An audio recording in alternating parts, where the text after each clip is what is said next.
Okay, we're going to look at my life in order to answer the question, does money make you happy? So, first of all, here's a little view of my life: child, student, engineer, going into management, as we all do probably eventually, university lecturer, and self-employed. And I'm going to show you a graph of money and then also a graph of happiness. And we will compare the two. So, graph of money: as a child, very little; student, absolutely negative money; engineer, not bad; manager, you take a leap up and then upwards from there.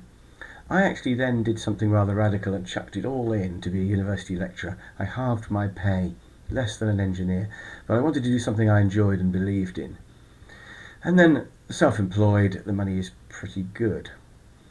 Now, what about the happiness graph? Let's compare the two. So happiness as a child was fine.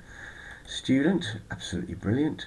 Engineer took a bit of a dive, but it wasn't bad. And then manager, downwards and downwards. And you can see actually that the management money actually went into the negative eventually as I sold my soul gradually to the devil. Chucked it all in to be a university lecturer, and that was really quite fun. You can see I was more happy than I was as an engineer. Not as good as being a student, of course, but then what is? And then finally self-employed.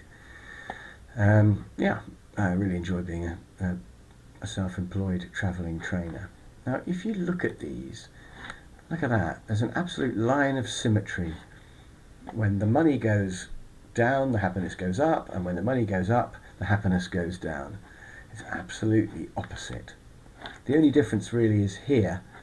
You can see I've managed to raise my line, and I think if you're self-employed, it might be possible to raise the line up. Basically, if I have more time off, I earn less money, but I can have more fun. And I've got an absolute trade-off now. It's become really obvious that there's a trade-off between money and happiness now.